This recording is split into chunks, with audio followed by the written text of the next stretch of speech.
Hey guys, I've got some time to kill while I wait for my Foco 60 chassis to dry. I gave it a couple coats of some metallic silver paint and it's going to take about 24 hours to set up, and then I think I'll clear coat it on top of that. So what I thought I'd spend a little time doing is talking about repairing tube bases. Recently I picked up this globe tube which had no base on it, and at first I just assumed that it was probably bad, but it does actually have filament continuity, and it turns out it's a RCA UX281, like this guy, which is new old stock and tests very strong. Not terribly useful. These are half-wave rectifiers, so unlike a Type 80 tube or UX280, which has two rectifiers inside, which are very common and very desirable because many old radios use them. These not used so much, mainly only in really old radios from the 20s. So you would typically use two of these to do the job that one Type 80 would do. So it's essentially one diode. This entire giant tube is one diode. Well, I couldn't find a number on this, of course, because the base is gone, but it does have the RCA logo on top, and when I compared the internal structure, it's exactly the same. So I'm convinced that's what it is.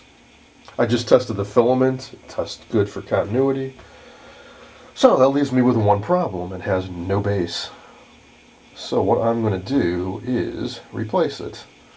I dug through some other tubes I picked up recently, and I found this old transmitter tube type 836, which is pretty well used up. Probably saw a lot of use in its life. And it has the same type of base. What's also nice is there are no markings on it. I'm never going to find a Radiotron UX281 base like this, at least not in my junk boxes. But this is the next best thing. It has no markings on it, so it won't. If it had a different type number on the base, that would be very confusing to people in the future. So what I'm going to do is remove it from this base and mount it on this guy. So the first thing to do is to get it off of here. The base is a little bit loose, which makes things so much easier. This is cement that bonds the glass to the Bakelite base. It's kind of a resin, sort of an early form of epoxy. That can be really tough to break. In fact, the easiest way to do it, if it was firmly affixed, is I would just break the tube. But in this case, I can wiggle it, so I think I just need to unsolder these 4 pins. A couple ways to do that. One is to use a heat gun, like this, and just heat up the whole base and all 4 pins at the same time, being careful not to overheat the Bakelite, which can won't really melt so much, but it kind of will start burning, or the surface can start kind of bubbling a little, or alligatoring. Or I can use soldering iron and some solder wick and unsolder the individual pins. I think I'll go with that in this case. There's only 4 pins, so it's fairly easy to do.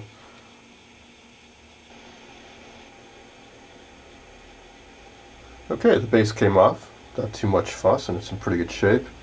Here's the old bonding agent they used. It's in pretty good shape, so I'm just going to leave it in place.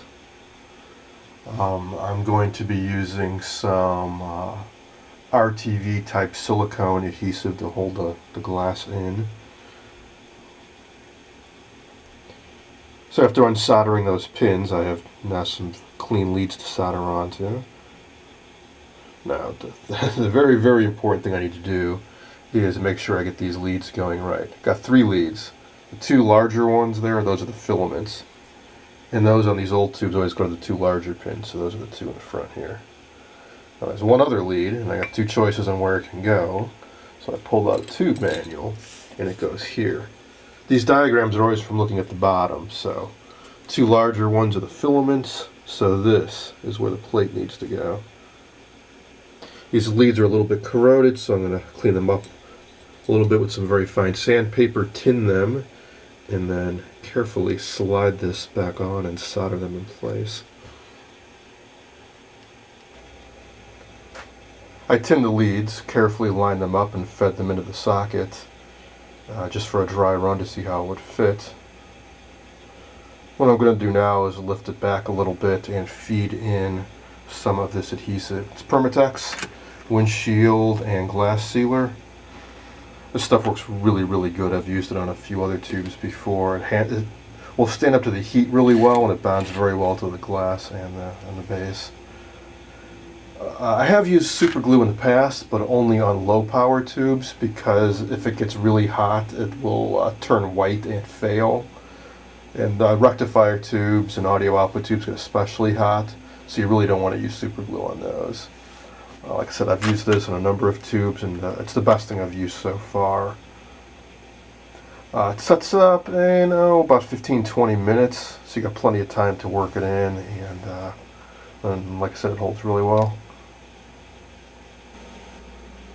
Okay, this is it. I used a toothpick and spread the adhesive on the inside of the tube base and a little bit around the glass where it's going to make contact, and now I'm going to feed it through, let it set up, and then solder those leads in.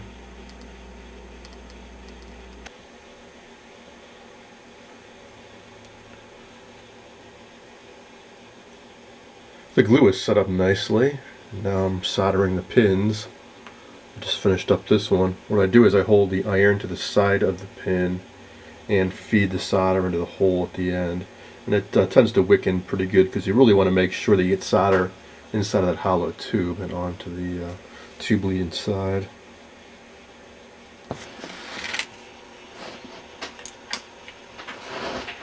Okay, I'll see if I can solder this one on camera.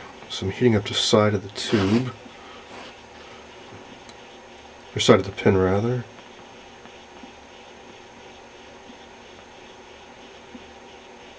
There we go. Kind of like capillary action gets sucked inside the tube there. And that should be good. Once it cools down, I'll use some alcohol and clean off the excess flux and whatnot. Alright, so I believe this is one that doesn't have a lead, which means I just have to get this guy, and then I can actually test the tube.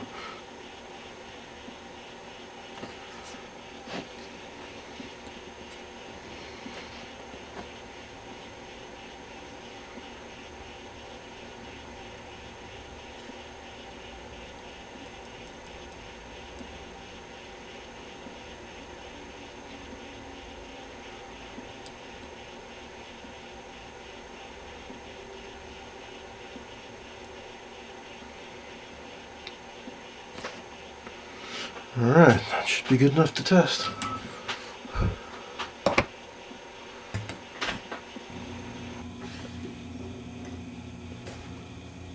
I've got my tube tester set up for a type 81, and I put in the tube that I know is good. And it tests very good, not surprisingly. So, here we go. Now, whether or not this actually works, it's still a good technique for attaching a new base to a tube.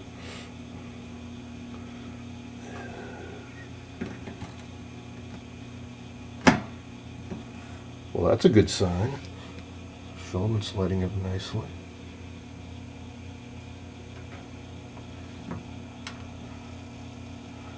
About that. Doesn't measure quite as good as the other tube, but certainly good.